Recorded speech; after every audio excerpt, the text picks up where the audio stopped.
marché. J'ai reçu 2 paroles à 2 moments différents. La première parole que j'ai reçue, c'est « Vous êtes mon peuple et le troupeau de mon pâturage ». Et quand on chantait là, j'aime bien cette chanson. Et ce que je vais dire, sachez qu'il n'y a pas de manipulation. Je ne suis pas de ceux qui donnent des fausses prophéties. Que Dieu m'en préserve d'ailleurs toute ma vie. Et ce que je dis, je le dis.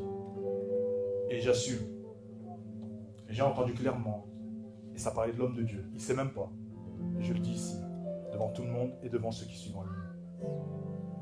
Celui-ci est mon fils.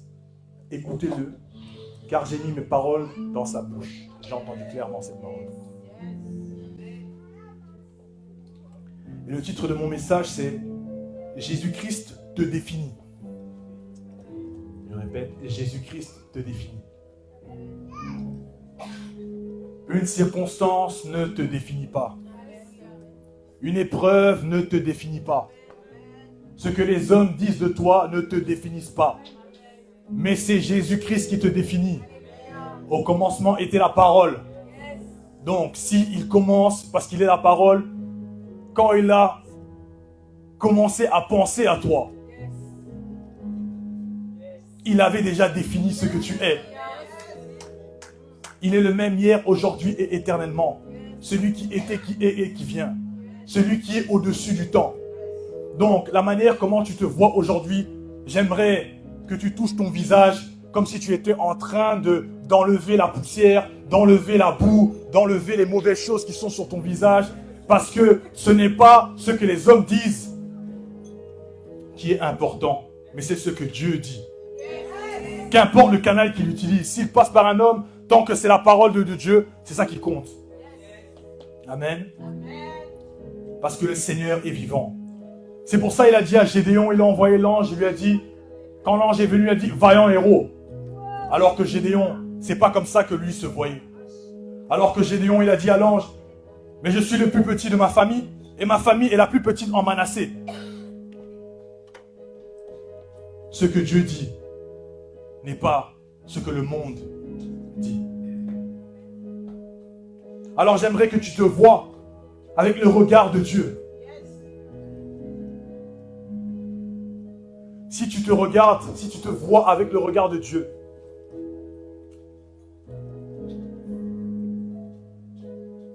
même si le diable vient avec un mensonge, même si le diable s'acharne contre toi, puisqu'au commencement était la parole, c'est cette parole qui règne, qui demeure et qui écrase l'adversaire.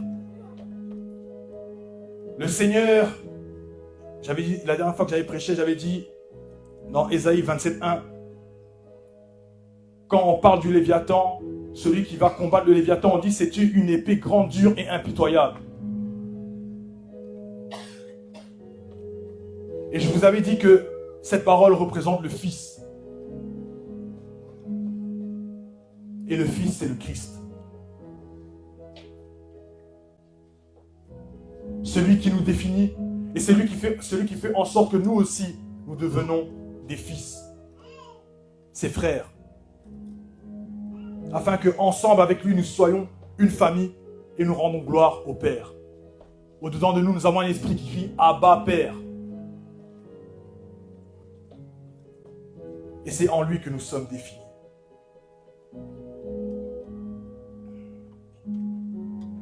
Quand j'ai commencé à préparer ce message, le Seigneur m'a donné le texte de 1 Pierre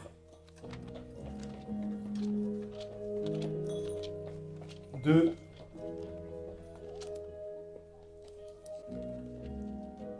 Et il m'a dit 1 Pierre 2, verset 3.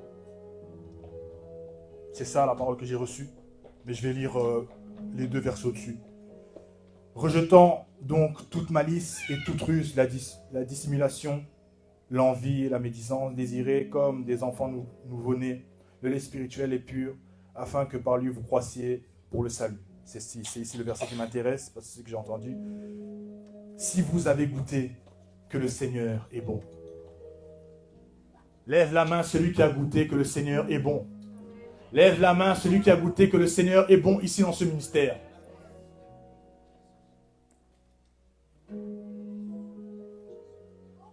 Qui n'a pas un témoignage à dire par rapport à ce que Dieu a fait dans ce ministère, que ce soit au travers de l'homme de Dieu ou au travers des ministres, ou même au travers, même dans la salle. Qui n'a pas un témoignage? Qui n'a pas un témoignage? Il a semé et Dieu a fait quelque chose.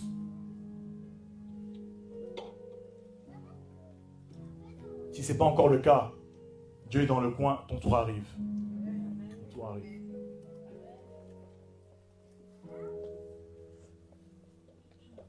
Vous avez goûté que le Seigneur est bon. J'aimerais que tu dises à ton voisin, comme une prophétie, le Seigneur est bon. Le Seigneur est bon. Le Seigneur est bon.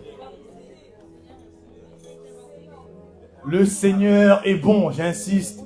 Le Seigneur est bon. Le Seigneur est bon. Je vais vous raconter une vision que j'avais eue il y a quelque temps. Je voyais un avion. Et l'avion, ça représente le ministère. Et l'avion était dans des zones de turbulence. Mais après les zones de turbulence, le ciel s'est éclairci. Et l'avion était en train d'aller vers une lumière.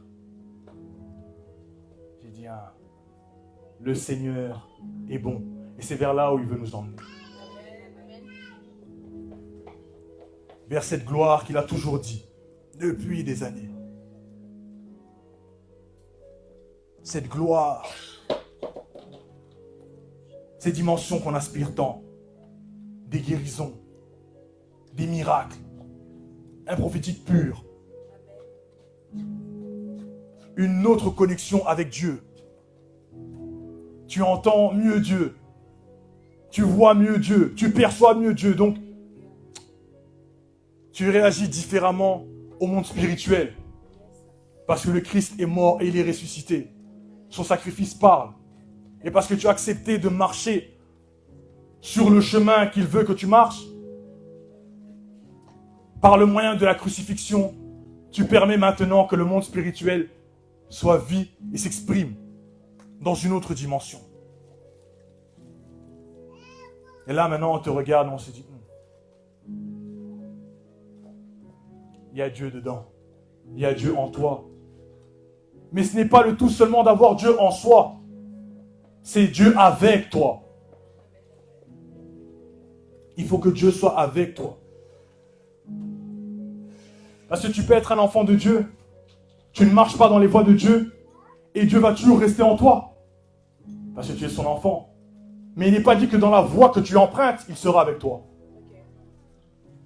Raison pour laquelle, par le chemin de la crucifixion, tu permets que Dieu soit non seulement en toi, mais avec toi. Et là, c'est différent. Parce que s'il est avec toi, il est garant de ta sécurité et de ta protection là où tu marches. Parce que toi, tu le suis. Mais s'il est seulement en toi, et qu'en toi, on dit, ah, Karabasatra Disefar, n'éteignez pas l'esprit. Donc l'esprit peut s'éteindre, mais il va rester en toi. Mais s'il te dit, ne va pas là-bas, et toi, tu continues à aller, il ne sera pas avec toi là-bas. Mais il sera en toi, éteint, malheureusement. Mais Dieu est vie. Et il est celui qui est capable de ranimer l'esprit, les sofra diveres, de celui qui s'humilie.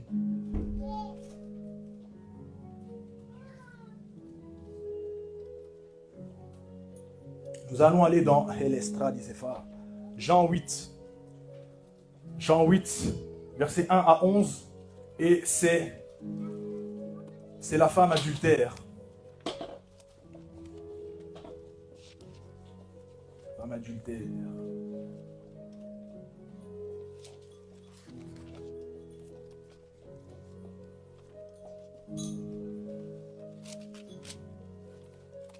Jean 8 à 11.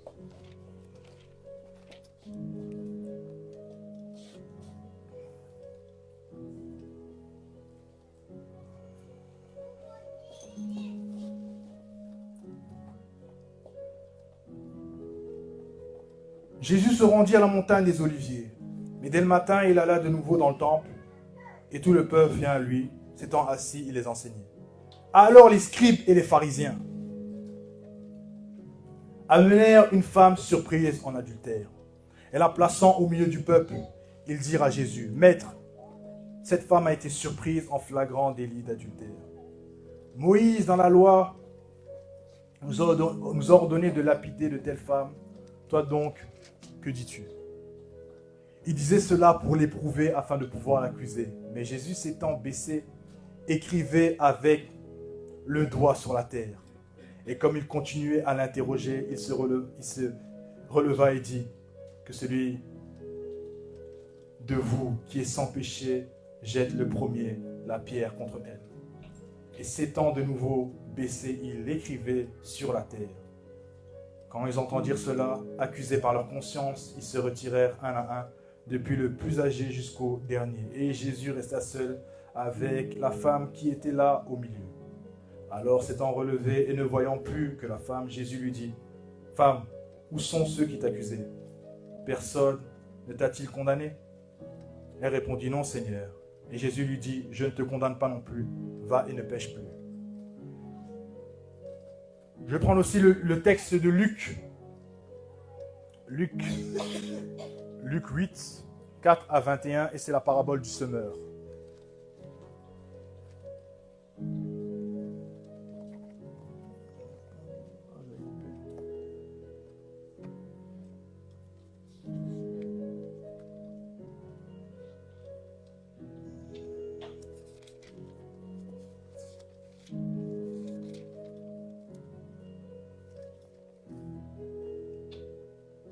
Voilà.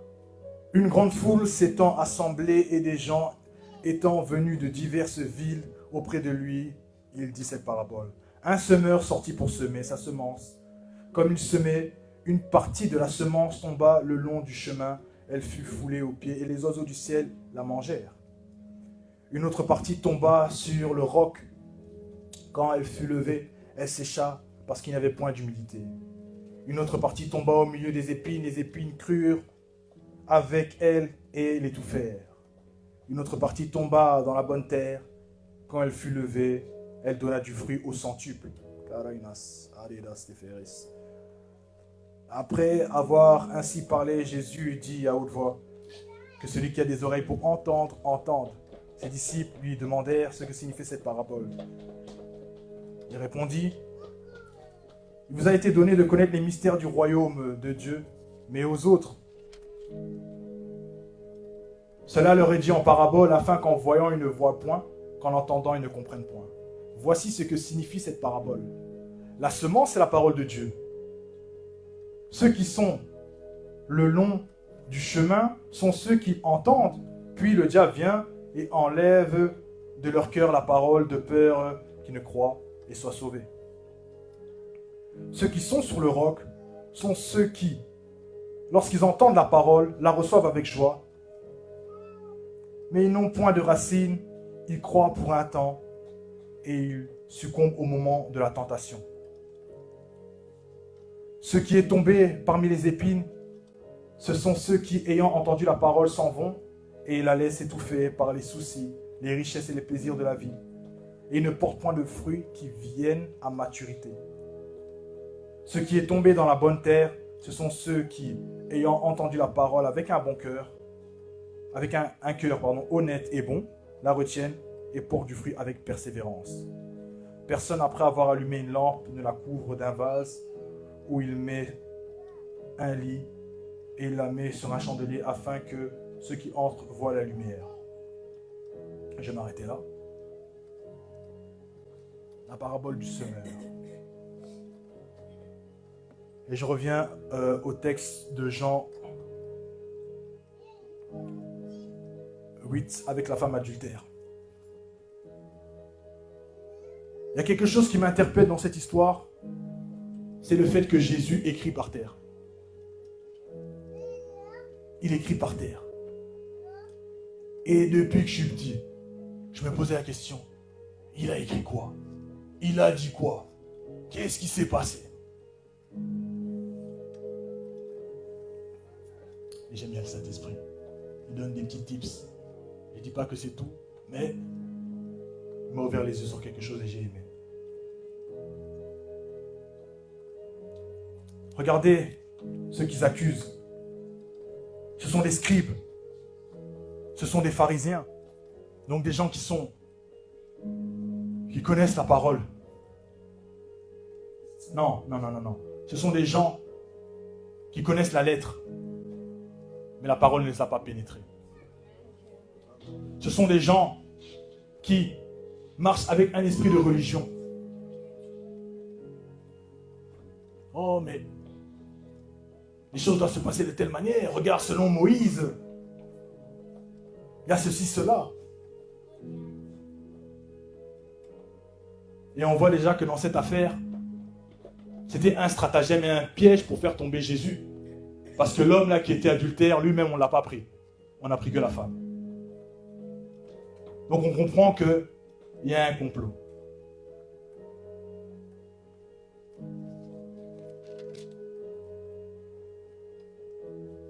Mais Jésus, s'étant abaissé, il écrivait avec le doigt sur la terre. Ézéchiel 36, verset 26 nous dit, « Je vous donnerai un cœur nouveau. Je mettrai en vous un esprit nouveau et j'ôterai de votre corps j'ôterai de votre corps le cœur de pierre et je vous donnerai un cœur de chair. » Quand Jésus il est dans cette situation, je vous ai parlé de la parabole du semeur. Dans la parole du semeur, il y a des semences qui tombent sur un roc, ça ne produit pas. Ça ne perce pas. Jésus connaissait l'orgueil des pharisiens. Il sait très bien qu'il y en a un, même si il a tort, il peut prendre une pierre et dire « Ah, je m'en fous, je lance. » Mais l'homme est tiré de la terre. L'homme est tiré de la terre. C'est pour ça que le Seigneur il s'est abaissé pour écrire.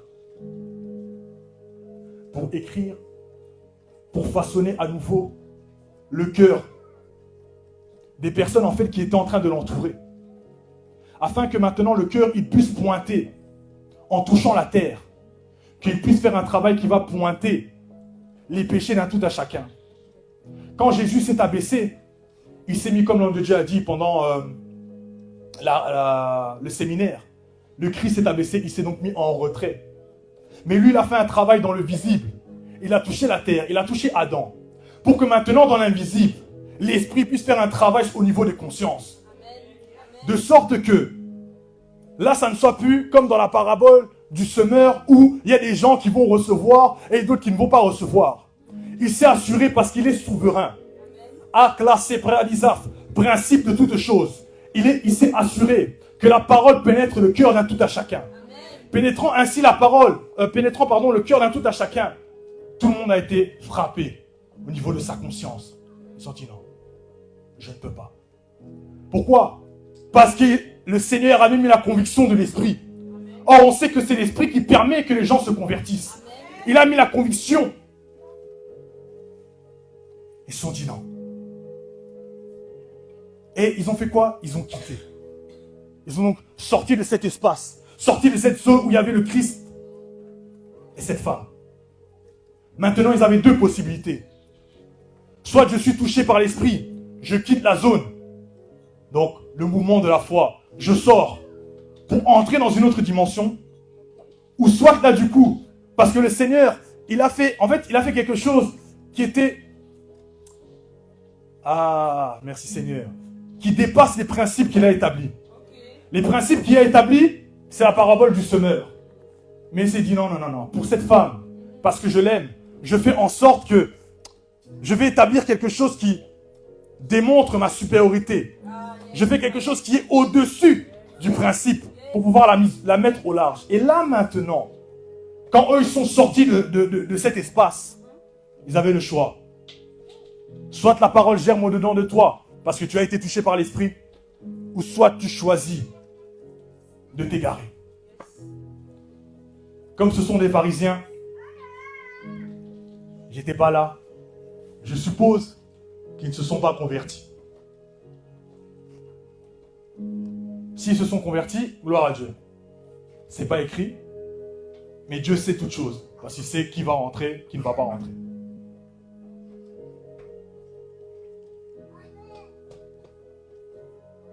Vous voyez comment Dieu est capable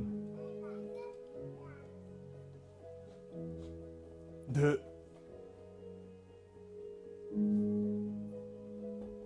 mettre des garde-fous sur les principes qu'il a établis pour la vie d'une personne. Imaginez cette femme, accablée de toutes parts, culpabilisant elle-même, accusée par toutes ces personnes qui étaient prêtes à la lapider. Et ils ont certainement choisi des pierres, et ça ne devait pas être des petites pierres. Ils se sont dit, aujourd'hui vraiment, on va abattre quelqu'un avec plaisir. Mais elle a rencontré celui qui est le rocher des âges. Elle a rencontré celui qui est le rocher inébranlable. Elle a rencontré celui dont tu jettes une pierre, c'est ta pierre qui se brise. Lui ne se brise pas. Elle a rencontré le meilleur appui. Dans le livre de Proverbes, je vais seulement lire, Proverbe 30. Proverbe 30.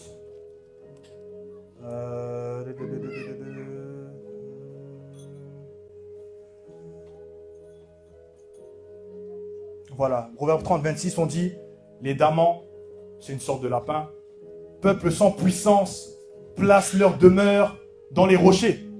Et cette femme, elle était semblable à cet animal, dans le sens où elle n'avait pas de force. Les pronostics, c'était trop. La haine des gens, c'était trop.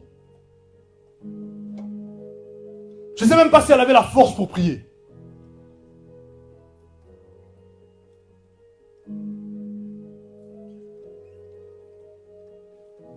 Mais Jésus est intervenu. Parce que Dieu est le maître des temps et des circonstances. Comment il confond l'adversaire? Comment il a confondu toutes ces personnes? C'est que ces personnes sont venues amener cette femme à Jésus. Ce n'est pas Jésus qui est parti vers cette femme. Tout concourt au bien de ceux qui aiment Dieu. Je répète, tout concourt au bien de ceux qui aiment Dieu. Cette femme, je ne sais pas si elle aimait Dieu, mais Dieu l'aimait. Et il est intervenu en sa faveur. Et il lui a fait savoir qu'il ne la condamne pas. Mais quelle délivrance! En une seule parole, le Seigneur a effacé l'ardoise, a relevé sa tête, a ôté tout le poids de la culpabilité. Toutes les choses et les réalités avec lesquelles elle était en train de dealer. Dieu, le Seigneur a effacé ces choses. Je dis à quelqu'un, l'acte dont les ordonnances te condamnaient et qui subsistait contre toi, il l'a détruit en le clouant à la croix. Il a dépouillé les dominations et les autorités en les livrant publiquement en spectacle et en triomphant d'elles par la croix. S'il vous plaît, je parle de Yeshua Mashiach, le Seigneur des Seigneurs, le rocher, celui qui est capable de prendre quelqu'un, comme l'aurait dit nobody, et en faire quelqu'un. Somebody. C'est parce que l'or, elle n'avait pas brillé, ça va couler. Ah! Le Dieu qui te définit. C'est Jésus qui te définit. C'est Jésus qui te définit. Ah, les satras disent phare. Merci Saint-Esprit. C'est Jésus qui te définit.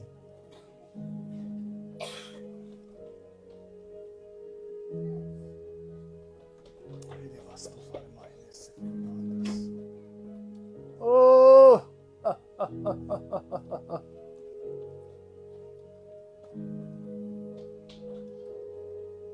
Puisque c'est Jésus qui nous définit, puisque c'est son esprit qui nous fortifie, je prie que le Saint-Esprit nous fortifie tous. Mais de toute façon, Laure avait déjà eu la vision ici. Elle a dit qu'elle voyait un corps qui était en train d'être fortifié.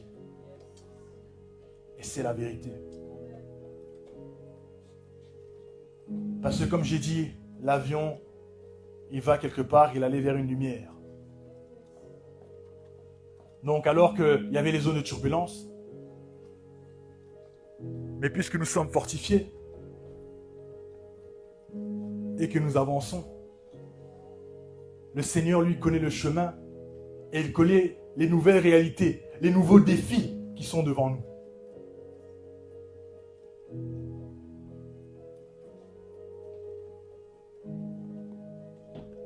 C'est pour cela aussi que tu as besoin de la force. Allez, sopra di Zéphar. Ah, yes. Le Seigneur a donné, par l'intervention d'un ange, un gâteau à Élie.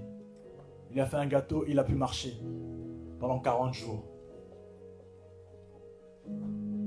Il est celui qui donne des forces surnaturelles. J'aimerais dire à quelqu'un, ne compte même pas sur ta force, compte sur le Saint-Esprit. Je répète, ne compte pas sur ta force, compte sur le Saint-Esprit. Laissons Dieu être Dieu. Laissons Dieu faire. Et nous soyons seulement comme les frères de Jésus, comme les enfants de Dieu, comme des fils de Dieu qui rendront seulement gloire à Dieu. Dis, ah, Seigneur, tu as démontré que ma force seule ne suffit pas. D'ailleurs, que ma force s'incline, afin que ta force se mette en action, qu'elle se mette en travail, que le bras de l'Éternel fasse ce qu'il a à faire, que la main, la bonne main de Dieu continue à se poser sur nous et qu'elle s'apesantisse sur les ténèbres. Car nous ne luttons pas contre la chair et le sang, mais contre les principautés, les dominations, les esprits méchants, etc., etc., etc., etc. Nous luttons contre ceux qui sont vaincus. Et nous nous tenons avec celui qui est invaincu. Allez, Satra di Zéphar. Merci Saint-Esprit.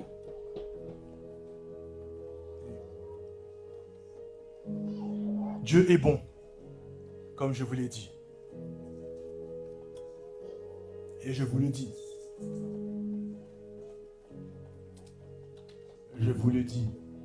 Dieu va montrer sa bonté à cette maison. Je répète encore, je vous le dis. Dieu va montrer sa bonté à cette maison. Je répète encore, parce que peut-être que toi tu penses que je suis en train de parler d'un Dieu bizarre.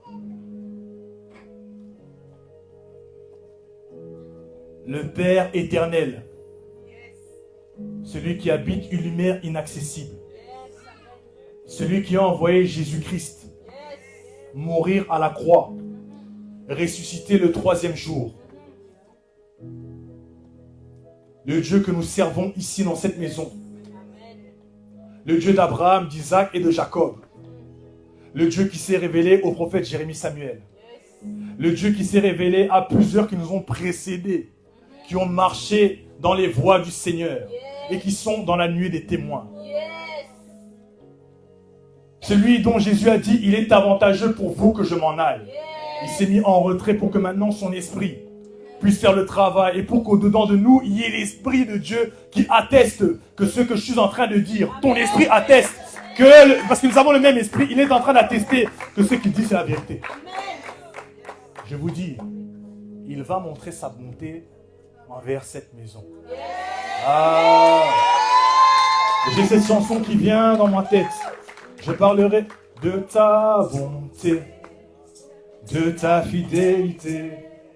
Je dirai tout haut, tout haut, tout haut, ce que tu as fait pour moi. Je proclamerai la gloire de ton nom.